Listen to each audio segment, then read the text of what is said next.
Bonjour à tous. Bonjour. Ces derniers temps, nous pouvons observer tous, à moins que nous ne faisons pas d'observation, mais nous pouvons nous rendre tous en évidence qu'en réalité, le christianisme a une crise. Il y a véritablement une crise. La grande question qu'on peut poser, c'est que, est-ce que nous, les chrétiens, on connaît même ce que nous sommes encore, notre identité, nous l'avons encore? Toutes les nations, vous allez entendre parler de la culture, des valeurs qu'ils incarnent. Mais j'ai l'impression qu'en fait, les chrétiens n'ont plus de valeurs ni de culture. Nous, on court de tous les côtés. Mais pourquoi? J'ai aussi envie de dire, les chrétiens du Gabon, quand je parle des chrétiens du Gabon, je parle de tout le monde qui habite au Gabon. Ici, je ne veux pas faire la différence de nationalité, mais je veux parler du christianisme au Gabon et de tous les chrétiens au Gabon. Ils sont devenus un peu comme des Gabonais. Le Gabonais n'a pas de culture. S'il y a des gens qui ont honte de leur culture, c'est les Gabonais. Quand tu vas au mariage chrétien gabonais, mais mariage, on va dire, traditionnel, nous nous voyons nous habiller de toutes les formes culturelles d'autres pays, mais pas les nôtres. Jusqu'en hindou, j'ai vu les autres faire des vêtements hindous, hein, la femme comme le mari, mais pas de nos formes. Et la grande question que je pose pour ceux qui vont encore se marier bientôt, est-ce que vous connaissez votre culture? Moi, je n'avais jamais connu les mariages téqués où, au niveau de la coutume, on réunissait et les gens du village et les beaux-parents qui arrivent, on les reçoit dehors sur l'arbre ou sur les tentes pour parler de ce qu'on appelle une réunion familiale, qui était quoi? Un mariage. Je n'ai jamais connu ça, que maintenant là. Et entendre parler, c'est la jeune fille qui impose aux parents ou le jeune homme qui dit mon mariage, c'est là dehors. Vraiment, vous avez la grâce d'avoir des bons pères. Parce que si vous tombez sur moi, il n'y a pas mariage, je ne le fais pas. Je trouve un père qui le fait dehors. Si c'est le mien, je reçois mes beaux-parents à l'intérieur de la maison. Et autre chose qu'on nous a imposé, c'est que maintenant quand quelqu'un meurt, on fait une tenue.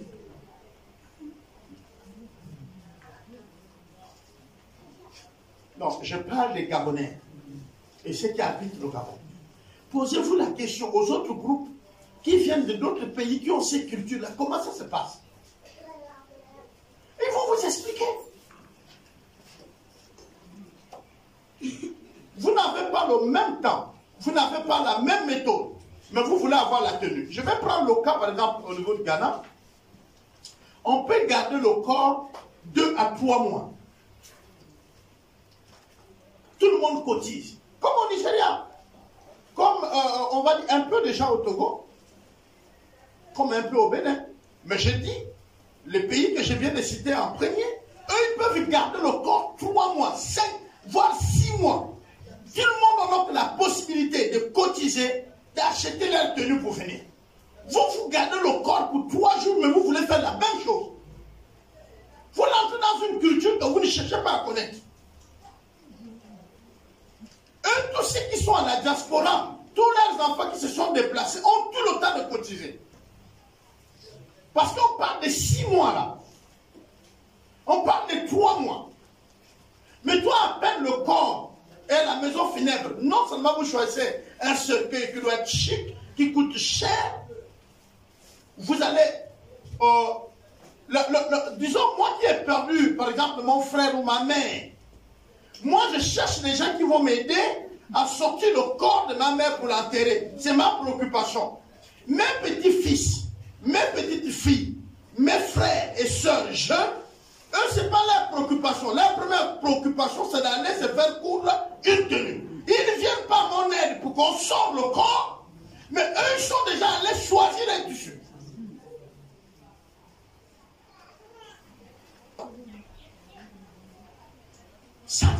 Je ne sais pas où on a eu ça. Et cette dérive a allé jusque dans l'église.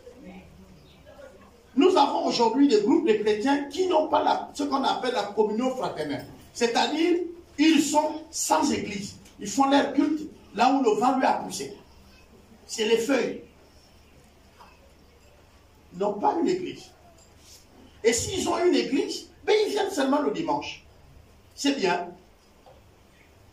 J'espère que vous mangez aussi une fois dans la semaine. Comment vous allez vivre une vie chrétienne où ce n'est que le dimanche que vous arrivez à l'église? Même si vous êtes régulière tous les dimanches, vous ne vivez pas. Vous ne vivez pas. Bon, les autres ont dit non sur la télé. Oh bien. Il y a les prédicateurs, mais il faut sélectionner quoi on t'enseigne. Mais ce qu'on t'enseigne est pourtant bien-être. Ça n'a rien à voir avec la communion fraternelle. J'aimerais vous dire que c'est le Seigneur qui parle et il dit, ils l'ont vaincu à cause de leur témoignage et puis le sang de l'agneau, n'est-ce pas? Les deux choses amènent à vaincre qui? Le diable. Ils ont vaincu le diable par quoi? Le témoignage et le sang de l'agneau. Mais le témoignage, on l'a en communion. Tu témoignes où? Est-ce que ta vie est un témoignage? Qui voit que ta vie est un témoignage? Qui voit ça? À peine on sait si tu es chrétien ou chrétienne. Il y a une sœur qui était comme un modèle pour nous. Mais nous avons tous été choqués de voir que elle avait son copain parmi nous. C'était même le plus jeune de notre groupe. Et le témoignage qu'on avait construit autour d'elle s'est écoulé. Il y a un aîné dans la foi que nous on appréciait bien. Et puis un jour, il nous a raconté une histoire, les débuts de sa vie. Et dans les débuts de sa vie, il nous raconte les exploits qu'il faisait en prêchant l'évangile aux gens, comment les gens se convertissaient et tout, c'était Raphaël. Nous étions très contents. Mais nous allons être vite dessus. C'est quand on a posé la question, mais pourquoi depuis que tu es arrivé en France, tu ne fais plus ça? Ceux qui ont connu le Seigneur authentique savent ce que je suis en train de dire. Et je vais aller doucement. Aujourd'hui, nous allons avoir du temps à lire dans le livre de Romains. Mais je voudrais qu'on fasse un tour dans le livre des Actes. Parce que nous avons souvent des débats autour de beaucoup de choses, mais on va aller à Actes. Les questions que les jeunes se posent sur le Saint-Esprit, sur son action, sur son œuvre, et nous sommes ici à 2 de Actes. Actes chapitre 2. Ouvrez nos Bibles. Assurément, vous me posez la question, quel serait notre thème du jour? Je vais vous le donner, rassurez-vous. Et ce matin, je me fais le devoir de ne pas être long. Le jour de la Pentecôte, ils étaient tous ensemble, dans le même lieu. Tout à coup, il vient du ciel un bruit comme celui d'un vent impétueux. Et il remplit toute la maison où ils étaient assis. Des langues semblables à des langues de feu leur apparurent séparant les unes des autres et se posaient sur chacun d'eux. Et ils furent tous remplis du Saint-Esprit et se mirent à parler en d'autres langues. Quand vous lisez ce passage biblique jusque-là, vous êtes déjà à côté. Selon que l'Esprit leur a donné de s'exprimer. Alors, j'ai appris que le premier signe de reconnaître que quelqu'un est rempli du Saint-Esprit, c'est le parler en langue. J'ai entendu déjà des débats autour de ça. J'ai aussi entendu des prédications à la télé. Mais s'il vous plaît, c'est une grosse erreur. C'est une grosse erreur. Parler en langue ne veut pas dire que tu es déjà rempli du Saint-Esprit. On peut être rempli du Saint-Esprit parler en langue. Mais on peut ne pas être rempli du Saint-Esprit mais parler en langue. J'en ai moi-même déjà fait la délivrance de plusieurs qui parlent en langue. Et j'ai chassé les mauvais esprits. Moi-même, je ne parle pas des gens. Mais le parler en langue n'est pas synonyme que tu es rempli du Saint-Esprit. Et là encore, je vais avancer tranquillement pour que vous compreniez ce qui est écrit ici. La Bible dit ceci.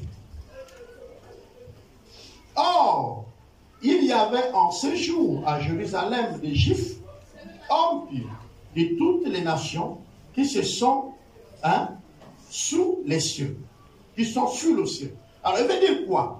La Pentecôte était une fête qu'on célébrait depuis. Et le seul temple où ça devait être célébré, c'est à Jérusalem. Pourquoi? Tous les autres temples ne s'appelaient pas temple, mais ça s'appelle synagogue. Et à l'époque, il n'y avait qu'un seul temple à Jérusalem. Et les grands événements, tous ceux qui se reconnaissaient comme étant saints, qui se reconnaissaient comme étant de Dieu, devaient voyager de là où ils sont pour y arriver au temple. Et ce jour de la Pentecôte, alors comme d'habitude, ils sont sur la loi, tout le monde se déplace pour venir à Jérusalem. Et sur tout le monde-là, il y a aussi les non-juifs, qu'on appelait les gentils. Comment peut-vous parler de l'unique éthiopien? Donc, ils se sont déplacés. Et il y avait aussi des peuples environnants. Donc, vous comprenez que les peuples qui sont autour de Jérusalem, donc d'Israël, et eux aussi, ils avaient connu l'évangile. Et donc, ces mondes-là, il y a des personnes qui avaient accepté le Seigneur. Ce n'est pas tout le pays qui partait. Mais ceux qui se reconnaissaient à l'Éternel montaient au temple. Et là où les disciples étaient, n'étaient pas très loin du lieu de la fête. C'est pourquoi Dieu va permettre qu'il y ait un vent. Quand il y a un vent, pendant que nous sommes en fête, il y a un mouvement qui nous tire d'attention. Très souvent chez nous, on dirait qu'il va pleuvoir. Pourquoi il y a le vent? Est-ce que vous comprenez? Donc les gens se déconnectent de la fête pour regarder l'événement. C'est Dieu qui fait attirer l'attention. Pourquoi? Il permet d'abord qu'il y ait un grand bruit. Mais le bruit là, boum, tout le monde. Oh, c'est quoi? Qu'est-ce qui se passe? Il y a un vent. Et puis ensuite, il va permettre qu'ils entendent les gens parler en des langues. On est d'accord? Et s'exprimer en plusieurs langues. Donc Dieu attire l'attention de ceux qui étaient là. Il crée un événement.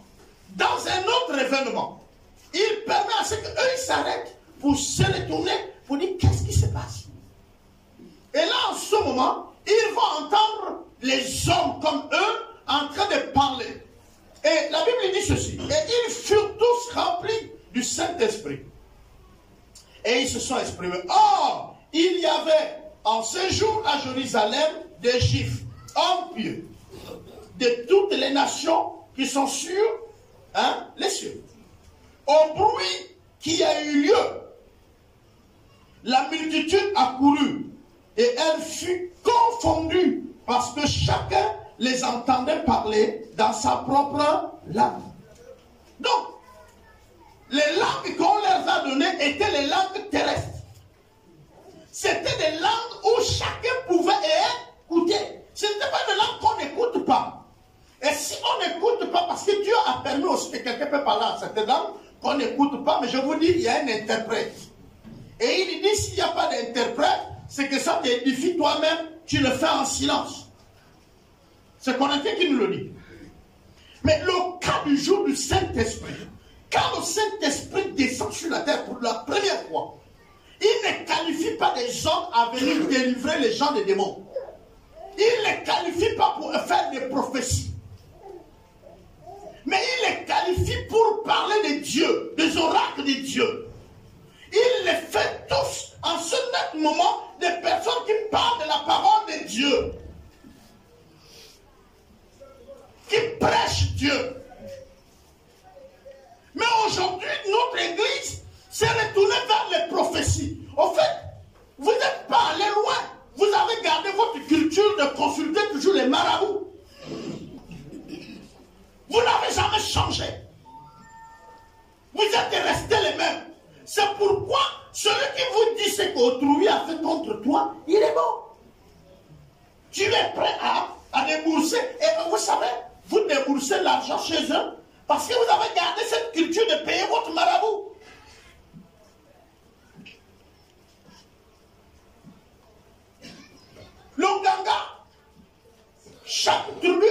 Nganga le connu. Et quand on avait un problème, une maladie, on allait le voir. Chez nous, on dit Nga. Nous, on ne dit pas Nganga. Mais t'es que disent Nga. Hein? Il y a les autres qui disent Nganga. Les autres nous ont amené marabout. Mais qu'à cela ne tienne, vous avez fait, et ça je vous le dis, c'est vous le peuple. Vous avez amené beaucoup de pasteurs à être marabouts. Et la génération actuelle des pasteurs se voit marabout. Donc l'image même du pasteur n'est plus celui qui prend soin des brebis, celui qui enseigne la parole de Dieu. Mais c'est celui qui doit venir dire les choses qui vous poursuit. Et vous ne quittez pas ces choses-là. Tous les jours, il vous dit, ton grand-père va te tuer. Tous les jours, il te dit ça. Et ton grand-père aussi ne t'atteint pas. Et toi aussi, tu ne changes pas. Donc, jusque-là, vous êtes en train de vous poursuivre. Il te fait un travail. Et dans ce travail-là, vous êtes habitué à ce que le Nganga, vous lavez tout le corps. Il utilisait l'eau et les feuilles. Et quand vous allez, il faut que le pasteur utilise quelque chose. Aujourd'hui, il y a ceux qui ont l'huile. Vous arrivez, il prie pour vous. Je parle là ce matin, vous reconnaissez. Il prie pour vous, vous avez la bouteille d'huile, vous gardez ça. Est-ce que les marabouts, les gangas ne donnent pas ce qu'il faut frotter chaque fois? Quand vous lisez la Bible, même dans l'Ancien Testament, l'huile était au temple pour des consécrations bien précises. Il y avait l'huile pour oint. Il y avait l'huile pour faire quoi que ce soit. L'huile n'était jamais dans la maison des fidèles. Jamais. Et tout le ministère de Jésus, il a guéri avec des crachats. Il a guéri avec tous les autres. Je ne l'ai pas vu utiliser l'huile. Nous sommes dans le Nouveau Testament. Donnez-moi le verset où Jésus-Christ a utilisé l'huile pour chasser les démons ou encore pour prier pour quelqu'un pour la guérison. Quel est le phénomène où nous aujourd'hui, nous sommes en train... Vous avez les bouteilles, vous avez. Vous les avez. Même si vous venez prier ici, vous les avez. Vous avez les bouteilles.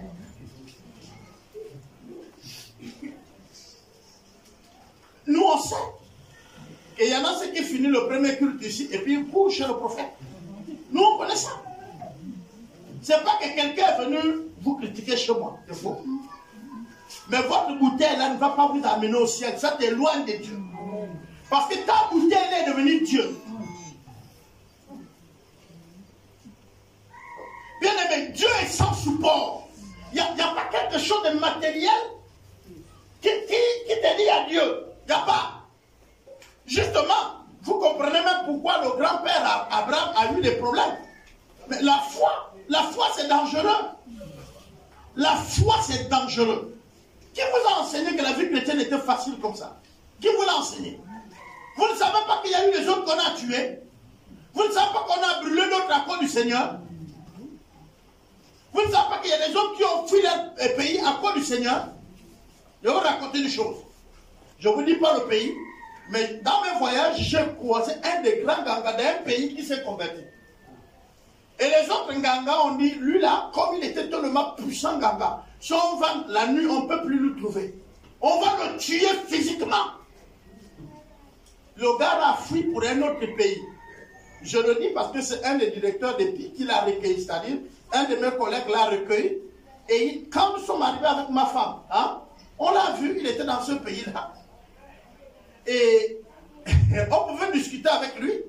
Ce matin, je parlais avec papa Émile pour dire, mais attention, tu peux aller commander un fétiche.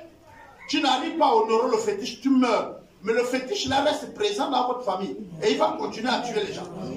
Or, ça devient un problème. Pourquoi? Parce que tout simplement, personne ne sait qu'il y a un fétiche. Et donc, c'est difficile de renoncer à ça parce que celui qui allait le prendre, il est mort même de ce fétiche. Mais il ne vous a pas dit. Et vous remarquez que les choses ne vont pas chez vous. Vous pouvez faire le tour des églises. Faites-le. C'est un fétiche qui est venu. Et encore, regardez, les normes de notre pays, c'est que même vous les étudiants là, les étudiantes, vous allez étudier au Bénin, au Togo, au Ghana, vous prenez le fétiche que vous ne connaissez pas. Vous vous initiez dans quelque chose que vous ne connaissez pas. Et donc, s'il y a un problème, tu ne sais même plus comment quitter. Oh, on est fort, hein? Après, ça pointe au cou. Et j'ai dit, je te le répète, si tu meurs, le fétiche que tu allais prendre ne meurt pas. Il reste vivant. Si le contrat, c'est qu'il doit tuer une personne par an, lui, il suit le lien du sang. Et donc, une fois que c'est fait le contrat avec lui, et regardez bien, quand il y a une loi qui est prise, même l'État vous montre, quand il y a une loi qui a été prise, ce n'est pas un simple décret qui vient abréger ça. Il faut prendre une loi pour abréger une loi. Un décret pour un décret. Et pour le faire, il faut que c'est un homme de cette même taille pour le faire. Jésus dit, si vous voulez vous accaparer de la maison d'un homme fort, il faut que vous soyez plus fort que lui. Vous arrivez à le combattre, le lier, le jeter hors, afin de s'accaparer ça. Ça veut dire quoi? Ça veut dire que si celui qui tient votre vie est plus fort que vous, les bien-aimés, vous avez besoin d'un plus fort pour vous libérer. Et le plus fort, ce n'est pas la bouteille de l'huile. Le plus fort, ce n'est pas les bouteilles que vous avez amené le sel. Le plus fort, ce n'est pas tous les rituels qu'on te dit et les heures de prière la nuit qu'on te dit. Tu perds le sommeil cadeau. On t'a demandé de lire un certain nombre de psaumes. On vous a dit de faire un travail. Je vous annonce ce matin que vous faites des incantations et c'est les démons qui vous exaucent. Il faut que je vous le dise clairement. Pour la plupart, on dit on fait un travail. Tu te réveilles à telle heure, tu cites tel psaume. 3 fois ou 4 fois. À telle heure, tu fais ceci. Et puis tu bois l'eau que je t'ai donnée. Bien-aimé, tu n'es pas sorti même de ce que tu avais vu. Tu es en train de monter en grade. Est-ce que vous me comprenez? Tu es en train de monter en grade dans la sorcellerie. Un bon matin, tu vas te rendre compte que tu es devenu un grand sans te rendre compte. Un jeune homme voulait tellement être fort pour frapper tous les autres au quartier. Et il allait consulter un vieux pour lui vacciner le coup de poing et le coup de tête. Seulement le vieux sorcier étant à la veille de sa mort est en train de chercher un héritier pour lui léguer son pouvoir. Tu allais voir qui? Qui vous a dit que tous les hommes de Dieu viennent de Dieu. Homme de Dieu, c'est devenu un titre. Et le pastorat est devenu aujourd'hui l'emploi. Vous ne connaissez pas ça? Vous n'êtes pas au courant. Moi, je souffre, je suis au chômage, je deviens pasteur. Et vous, vous devenez ce qui est le pétrole. Vos âmes ne servent à rien. Moi, ce que je veux, c'est que vous me donnez l'argent. Et moi, je vais faire quoi? Je crie. Il est là, il veut vous bénir. Mais nous, on connaît ça. Waouh!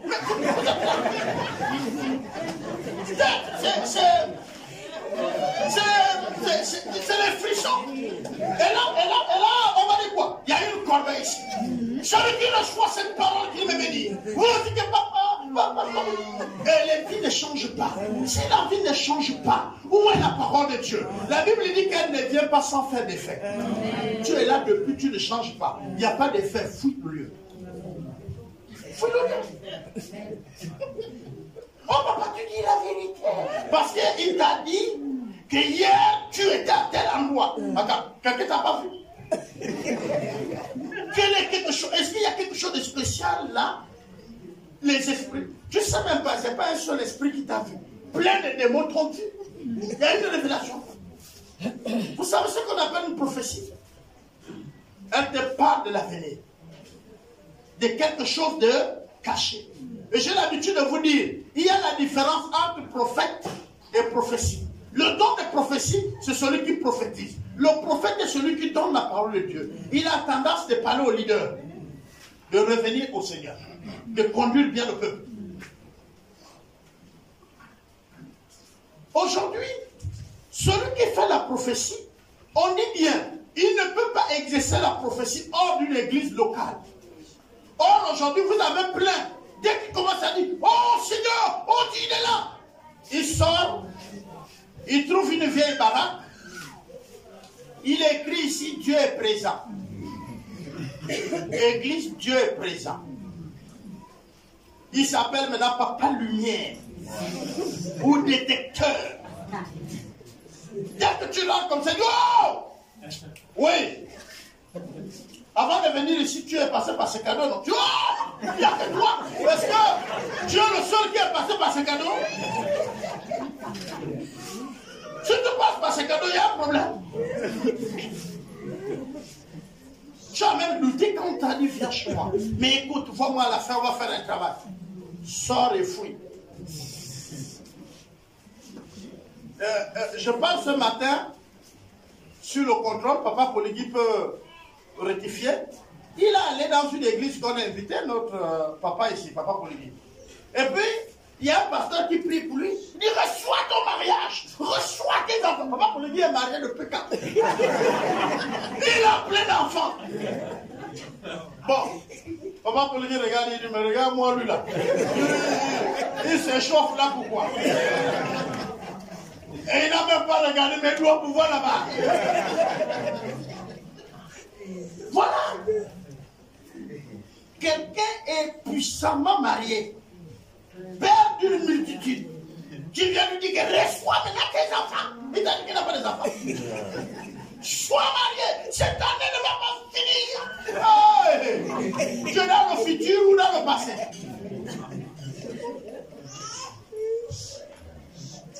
Une maman en Afrique du Sud, une maman a pleuré fatiguée. C'est au cours d'une conférence internationale. L'orateur était tellement bon. Et ça encore, vous savez-vous là, quand on invite quelqu'un, vous allez chez lui à l'entretien, non? Vous ne venez jamais voir vos pasteurs parce qu'il vous connaît. Mais vous partez chez celui qui ne vous connaît pas. Vous venez lui dire vos choses qui ne sont même pas vraies. Et lui aussi, il pense qu'il y a quelqu'un qui est venu faire l'entretien. Et puis il est là, oh mon fils, oh ma fille. Mais pourquoi tu ne peux pas voir ton pasteur qui te connaît? Et la maman là allait voir l'orateur. Comme il avait tellement bien entretenu son sujet, la maman a dit, voilà l'homme de Dieu. C'est pas celui qui nous fatigue ici tout le temps. Qu'on nourrit cadeau. L'homme de Dieu, voilà moi. Voilà mes problèmes, voilà, on dit, oh, maman, tes problèmes sont résolus. Tu as un compte en banque, non? Yes. Il dit Amen. Amen. On va prier, tu vas voir. Je fais un travail sur ton argent. C'est la main qui est percée. La maman part, elle soulève tout son corps. Elle court. Oh, cet homme, entre guillemets de Dieu, prend le vol le soir dans la nuit. Elle ne connaît pas. Puisque quand vous faites ça, vous ne voyez même pas votre pasteur. J'invite quelqu'un. Tu veux le rencontrer, tu ne passes plus par moi. Parce qu'il ne faut pas que je sache. Comment tu vas connaître qui va partir au jour? L'autre, il voyager le soir. Vol de nuit. Mais l'homme de Dieu, l'autre lui dit non. Il faut qu'au plus tard, 17h, elle court, elle soulève l'argent en une espèce. Elle court, elle boum, boum, elle dort. L'homme de Dieu dit, demain, tu viens récupérer ton argent, le travail est fait. Elle retourne à la maison. Demain, elle trouve que la chambre d'hôtel est vide. C'est là qu'elle vient voir l'homme de Dieu. Mais l'homme de Dieu, celui que tu as amené là, c'est un truand. Il a fait quoi? Oh, voilà. Il dit, maman, quand tu as fait le projet avec lui, tu m'as essayé? Non. Cherche-le. Si je peux t'aider, voilà l'adresse. Voilà le pays, cherche-le. Mais moi, et là, même dans mon discours, tu as dit non, il est pareil avec lui. Il a amené quelqu'un qui m'a escroqué et puis il ne veut pas m'aider. Quand tu allais le voir, tu m'as vu. Si ça marchait, tu allais m'appeler. Celui que tu envoies les dîmes en cachette, tu sais non? Parce que tu penses que ça marchait, tu envoies les dîmes. C'est pas ici que tu envoies ça. Tu connais celui que tu soutiens. Mais le jour que ça va se gaspiller, pourquoi tu veux me mélanger avec lui? Votre contrat, j'étais là. Parce que nous tous, on se connaît. Même si vous êtes là, vous connaissez les hommes de Dieu que vous soutenez. Vous connaissez. Seulement quand ça coince, vous courez chez nous. Les plus proches. Hein non? Quand le nez a le rhume, ça vient où? À la bouche, non? Voilà. Enfin, tu vas faire quoi? On est là, je remets. C'est là où tu viens. Papa. Mais avant, tu es allé loin. Maintenant que tu es dessus là-bas, tu reviens. Je vais vous dire une chose.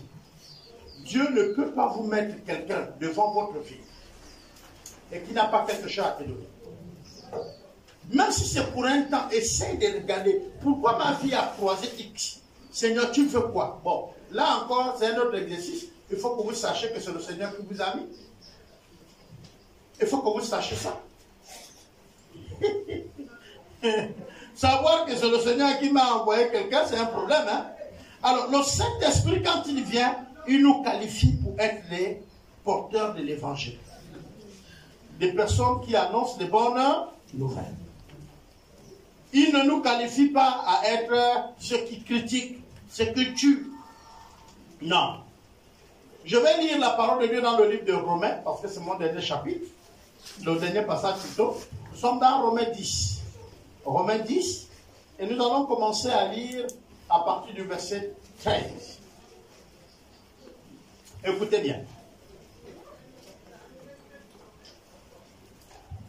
Car quiconque invoquera le nom du Seigneur sera sauvé. Donc, en réalité, tout le monde sont appelés à être sauvés. On est d'accord? Mais c'est celui qui va faire quoi? Qui sera sauvé?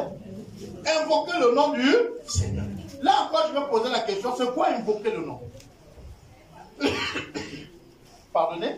C'est quoi invoquer?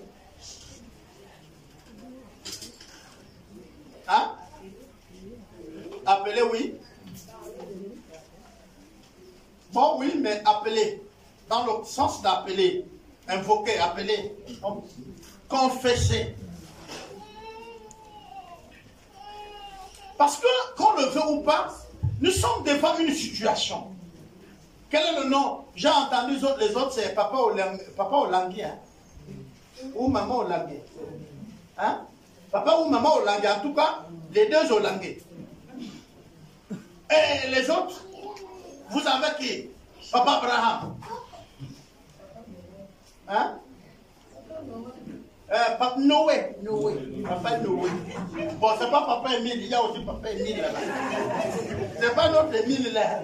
C'est Émile Yenge. Yenge Papa. Voilà.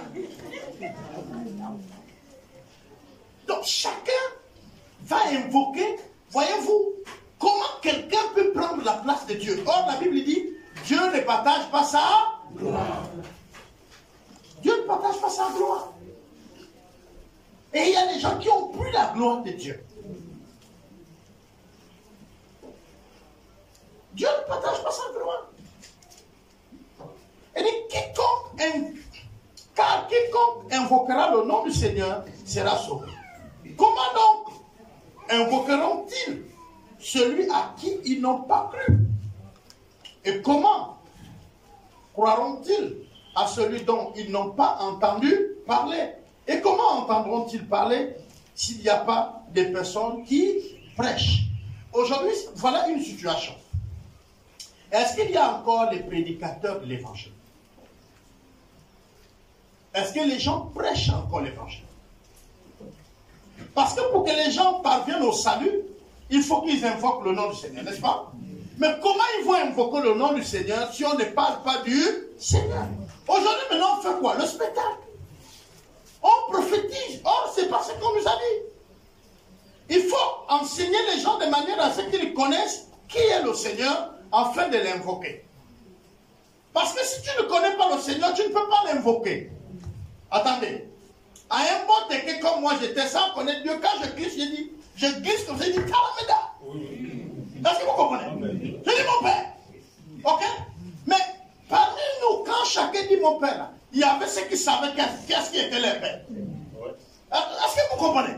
Il y a celui quand il dit mon Père, il se retrouve calme à la maison.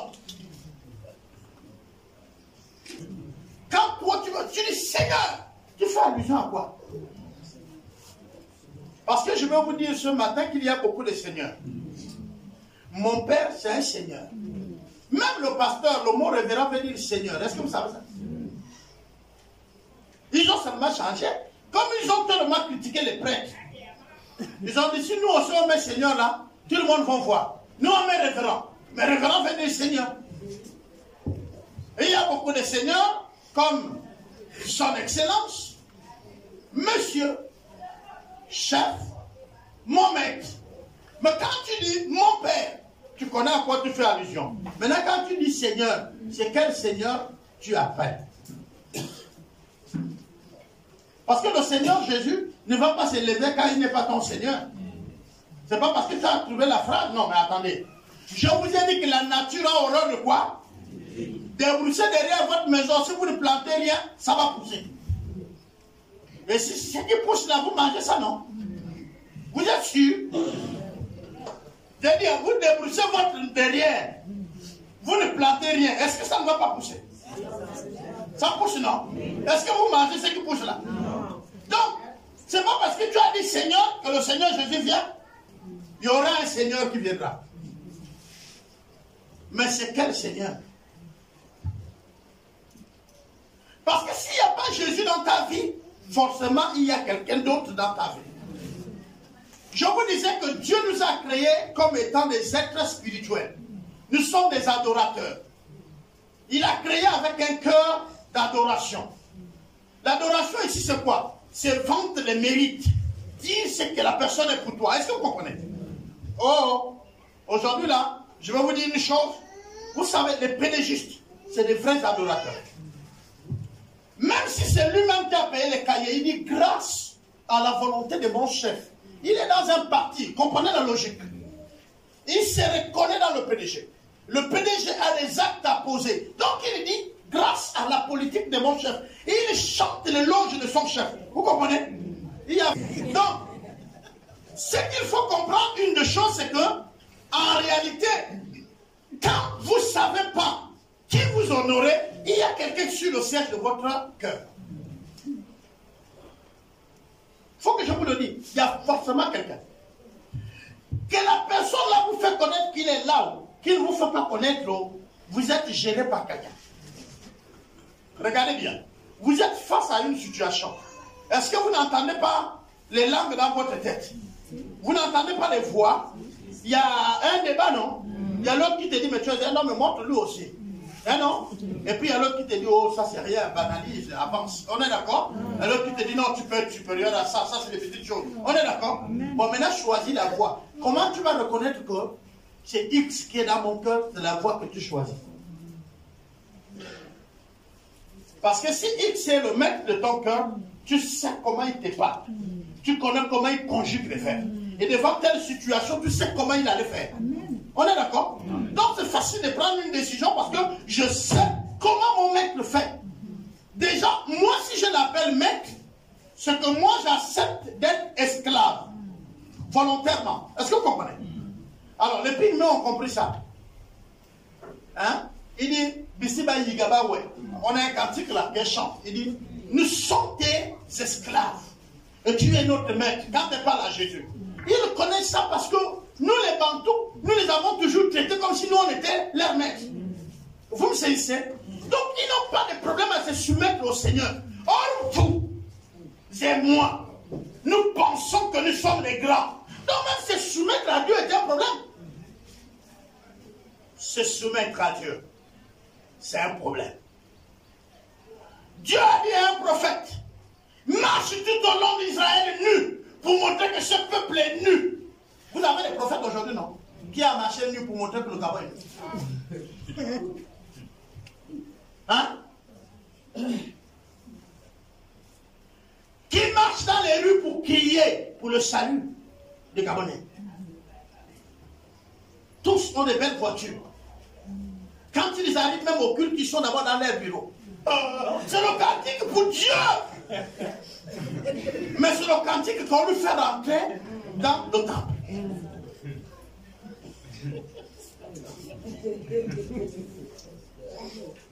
Donc, je reste là-bas avec les membres du conseil, les membres de la sécurité.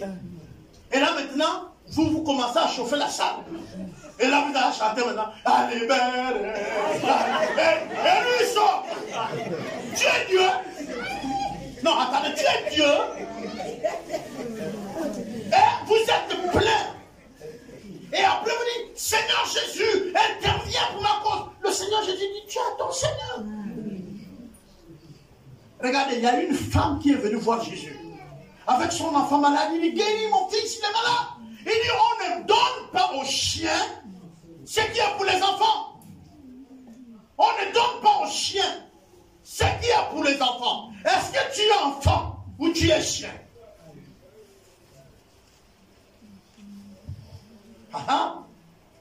Vous dites, Papa Albert, qu'est-ce qui se passe? On dit déjà que c'est pas moi, c'est la Bible. C'est Jésus qui répond à la femme. Il dit, aux chiens, on ne donne pas ce qui est pour l'enfant. Et Dieu t'invite à être enfant, n'est-ce pas? À tous ceux qui croient, à tous ceux qui ont reçu, il a donné le pouvoir de devenir quoi? Donc Dieu fait de toi un quoi? Tu vas manger sur la table ou sous la table? Mais fais ton choix. Parce que la femme a répondu, il dit oui. Mais le chien mange ce qui tombe de la table du maître. Il a dit alors, donc reçois ce qui tombe. C'est comme ça que l'enfant a été guéri. C'est-à-dire les miettes. Les miettes de la guérison. Il y a beaucoup aujourd'hui, ils voient les miettes du miracle.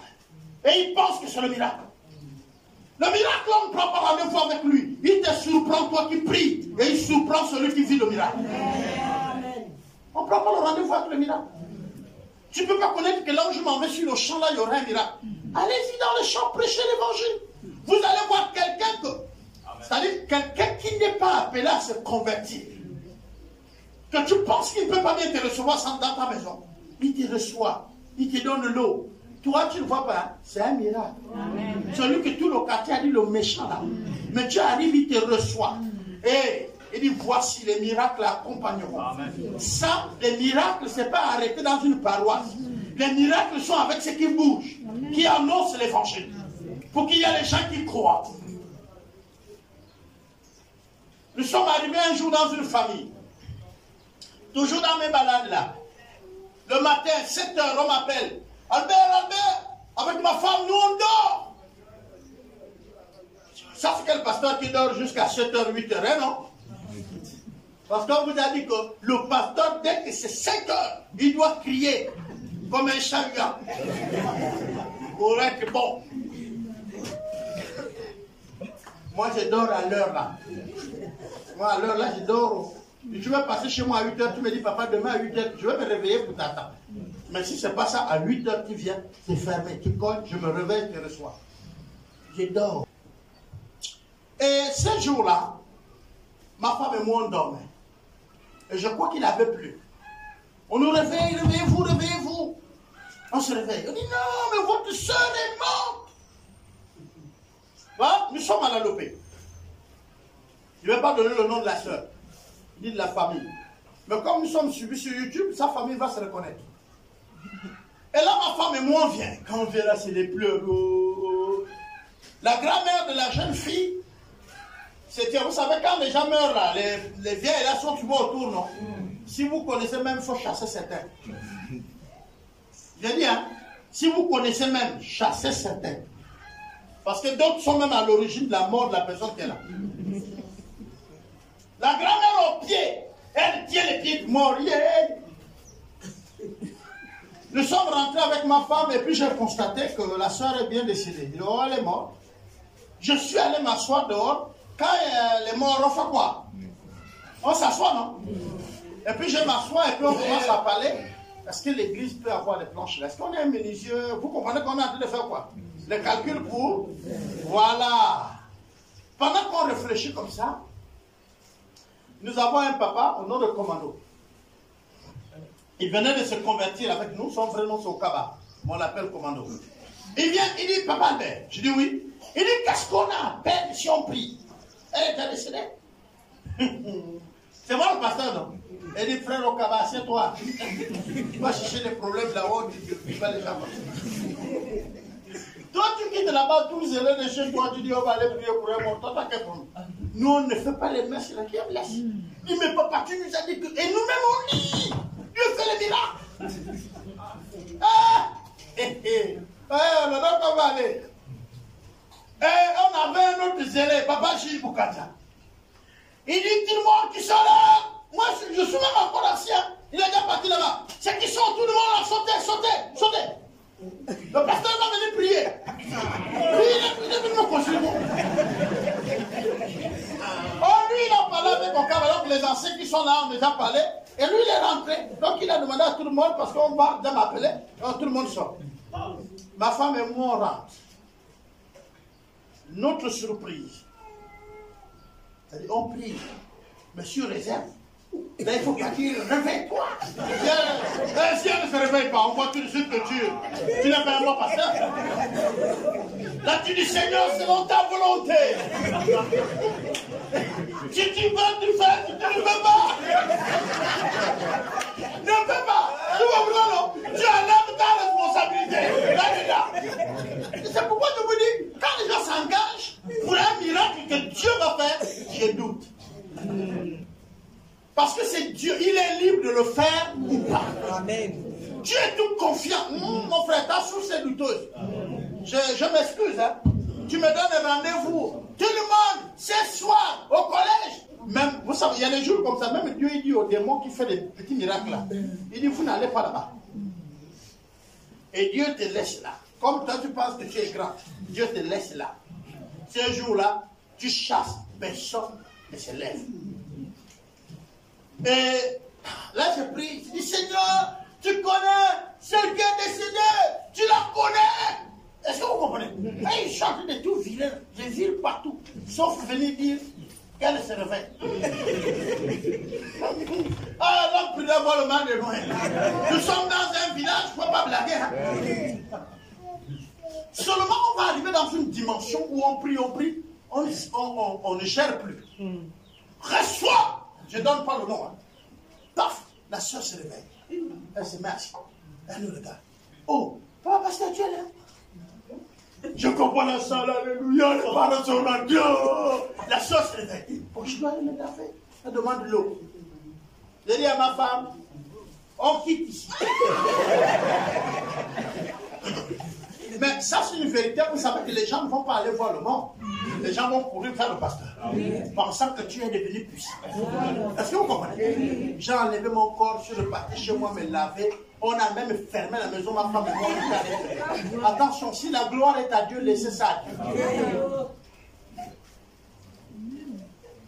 Vous me comprenez bien? Nous avons vécu ça à Dubaï. J'ai mes enfants ici dedans.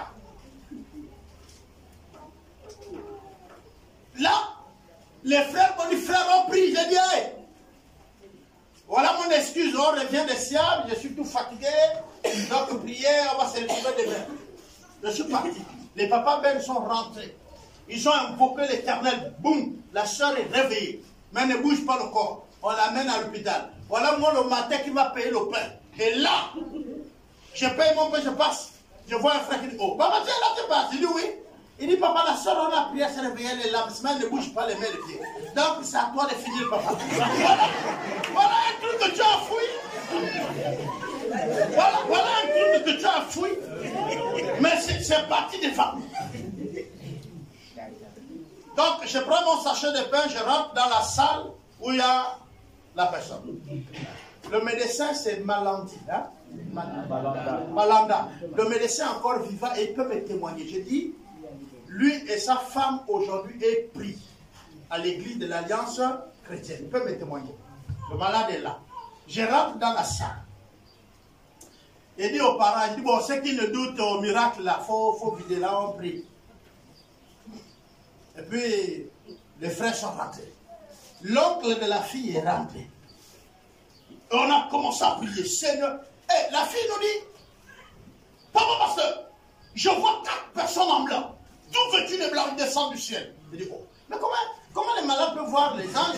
Et moi, l'homme de Dieu, je ne vois rien. Donc j'ouvre les yeux. Je continue à prier, mais j'ouvre les yeux, je ne vois rien. Je fais, il n'y a rien. Bon, elle me fait le commentaire, elle dit, ils se sont mis en 4. Il y en a 4. 2 en bas du lit et 2 par le haut. Mais il y a 2 au milieu qui sont en train de m'opérer. Ils sont en train de m'opérer. Elle dit comment ça se passe. Il dit, ils ont refermé. Alléluia. Quand elle crie Alléluia, elle est debout. Est-ce que vous me comprenez?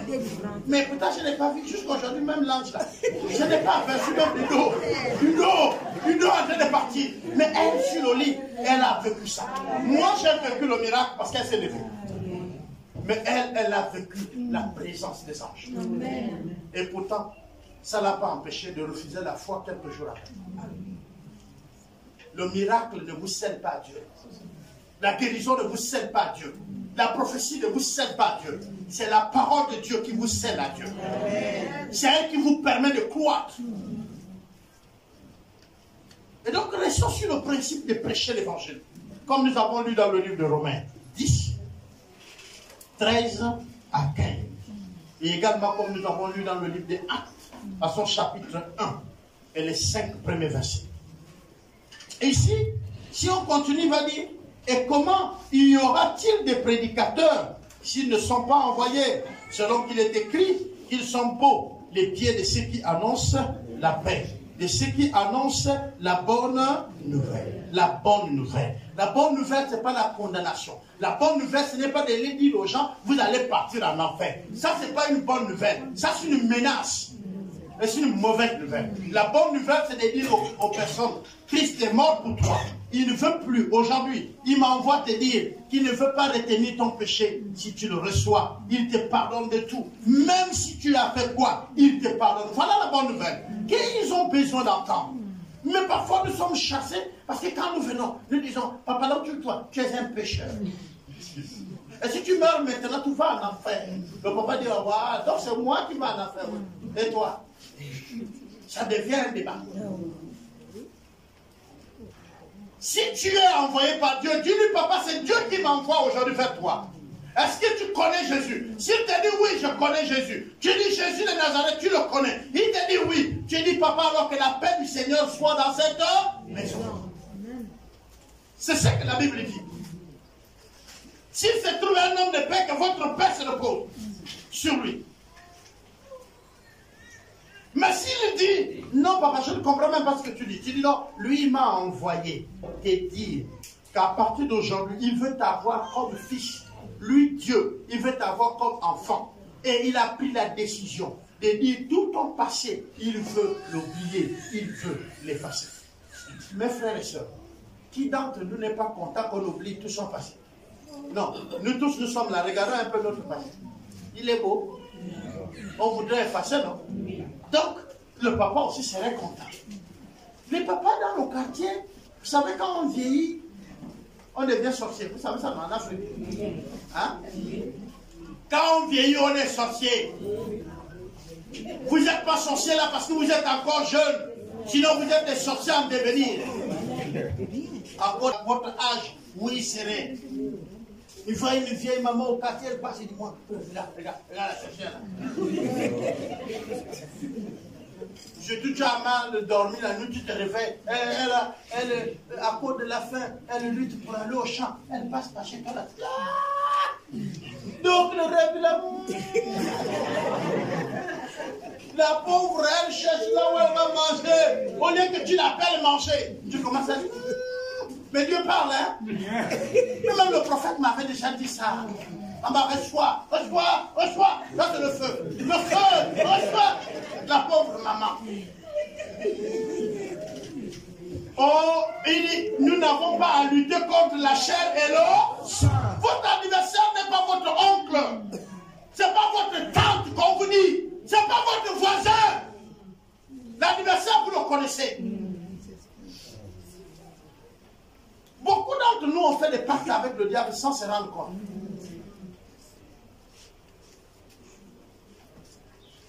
Dans certains milieux,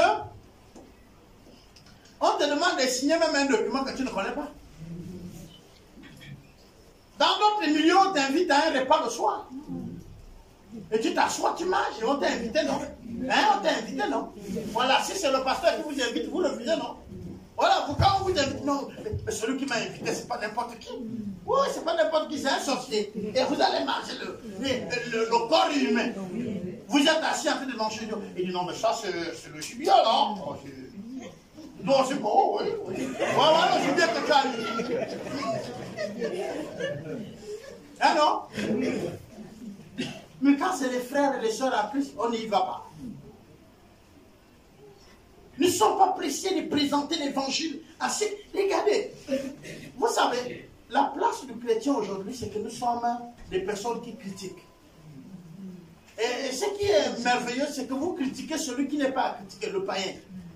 C'est-à-dire, quand un chrétien critique le païen, c'est déjà dangereux. Tu es censé être le sel. Pourquoi?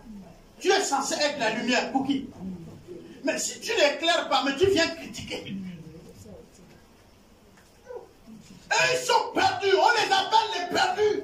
Si tu suis la vie d'un perdu et que tu le critiques, c'est que toi-même aussi tu es perdu. Tu as besoin de lui éclairer. Tu as besoin de lui donner le goût de la vie.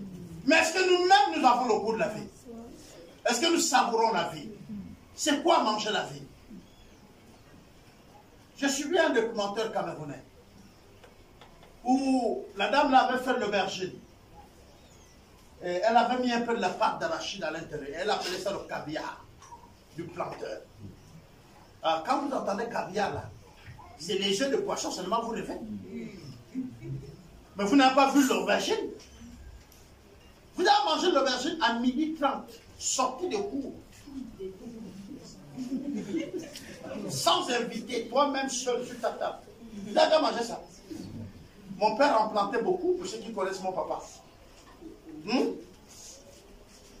C'est là où quand tu fais même la prière pour présenter le repas, tu dis seulement merci Seigneur.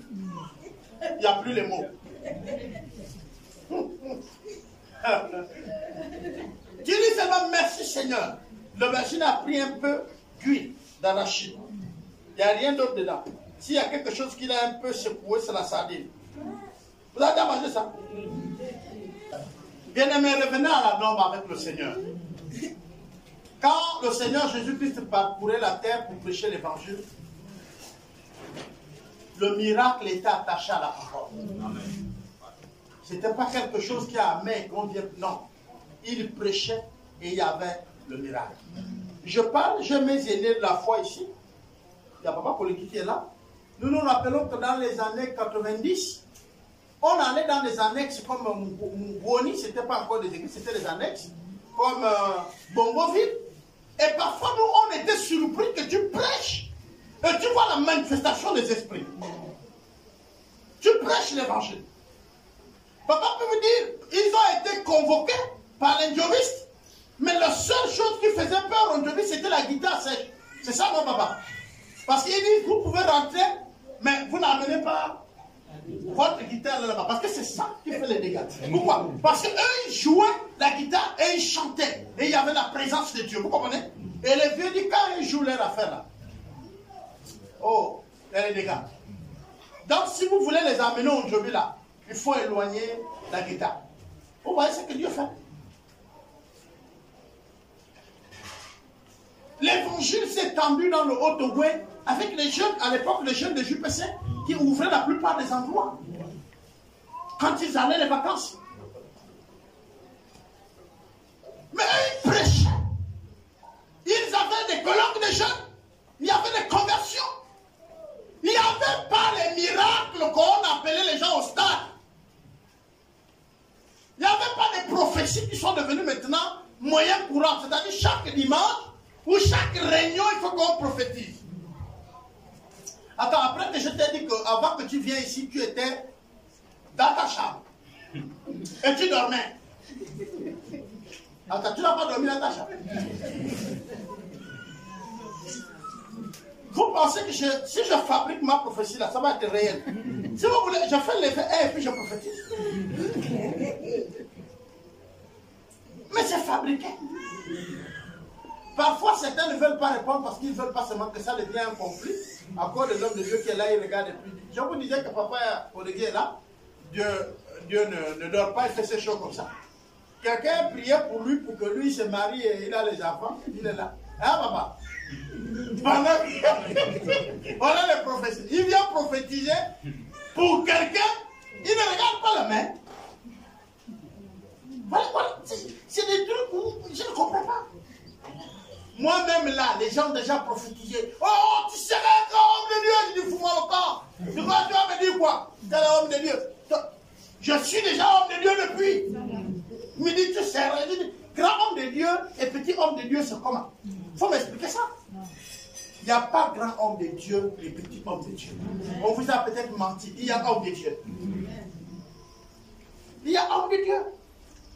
C'est ce qui fait que vous voyez maintenant, nous là, on change les vêtements. Vous voyez maintenant, il y a les pasteurs qui marchent comme ça. Hein? Parce qu'on lui a dit, homme de Dieu, le grand.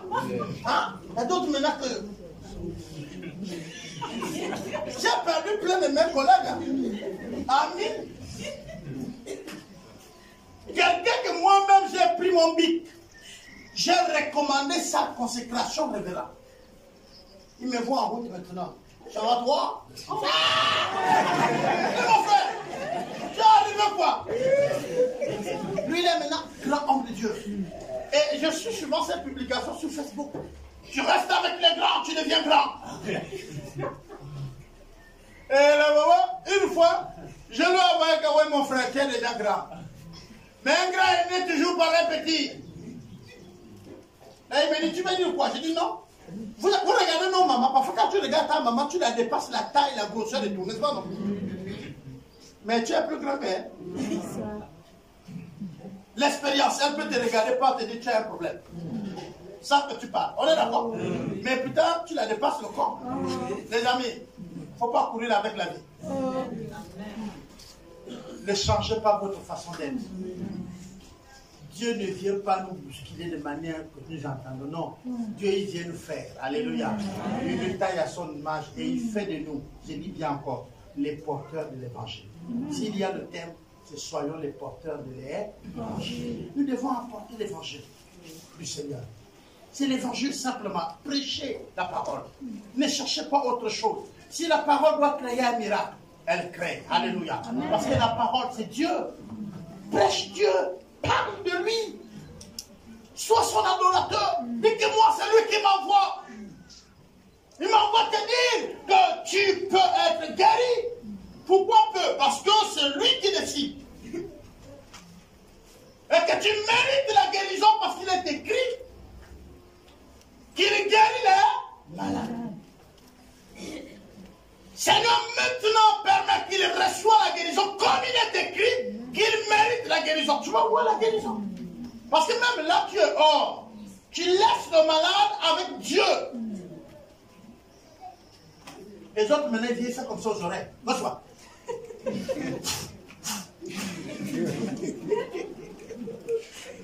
Tu écoutes. Ton souffle quoi? S'il ne tombe pas malade, là, peut-être va tu approcher les dents. Tu crois que ton souffle, c'est quoi? Ton souffle, c'est rien.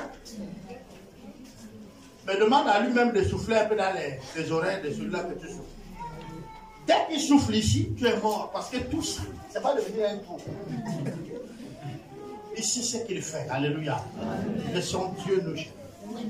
Mais nous prêchons l'évangile. Soyez les porteurs de la bonne nouvelle. Donnons l'espoir au monde. Comment les gens vont invoquer le Seigneur pour être sauvés? La prédiction, le monde que nous sommes en train de voir aujourd'hui aller à la dérive, mais parce que l'évangile n'est plus prêché. L'évangile authentique n'est plus prêché. Nous avons fait de l'église un lieu où on récolte l'argent, pas un lieu où on donne le salut. On parle de l'argent, de l'argent, de l'argent à tout moment. Comme tout à l'heure, je vais vous demander de faire l'offrande. Merci Seigneur.